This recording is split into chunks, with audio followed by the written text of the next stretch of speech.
যে অন্যের প্রতি সহানুভূতিশীল, উচ্চ বিবেকবোধ সম্পন্ন ব্যক্তিত্ব। রাসূল সাল্লাল্লাহু আলাইহি ওয়াসাল্লাম he was the man of 6 senses. ওনার 6টা সেন্স কাজ করতে একসাথে। কয়টা? আমাদের করে কয়টা? 5টা তো আল্লাহ দিছে, অনেকের 3টাও কাজ করে না। কোন দিক দিয়ে কি হচ্ছে দিন দুনিয়ায় নাই, সে একেবারে অন্য জগতের মানুষ। কি হচ্ছে চোখ কান খোলা নাই, কিছু জানা নাই। কিন্তু রাসূল সাল্লাল্লাহু আলাইহি ওয়াসাল্লাম he was man of 6 senses. চারদিকে কোথায় কি হচ্ছে, কার একটু অসুবিধা হয়ে যাচ্ছে, কার একটু সমস্যা, খুব অন্যের ব্যথায় ব্যথিত ছিলেন, অন্যের দুঃখে দুঃখী ছিলেন, অন্যের প্রতি সহানুভূতি ছিলেন, ম্যান অফ 6 সেন্সেস ছিলেন তিনি। সিরাত থেকে দু একটা উদাহরণ দেখেন।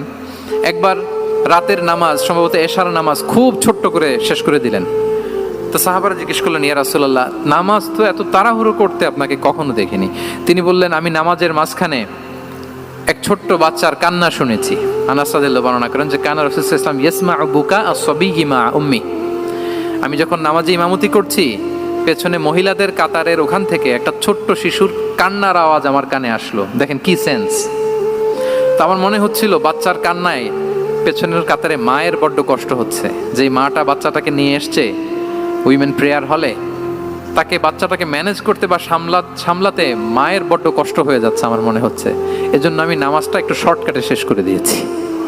টিকটকার বললেই এটা আবার খুব নেগেটিভ সেন্সে নেওয়ার সুযোগ নেই। এটা একটা সোশ্যাল মিডিয়া প্ল্যাটফর্ম। আসলে কোনো প্ল্যাটফর্মকে আমরা কিভাবে ইউজ করি, that is the question. As a content creator কি কন্টেন্ট গেল আপনার, দ্যাট ইজ দ্য কোশ্চেন।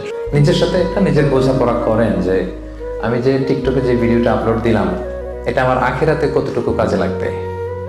এই টিকটকের কন্টেন্টগুলো নিয়ে আপনি কিয়ামতের দিন দাঁড়াবেন।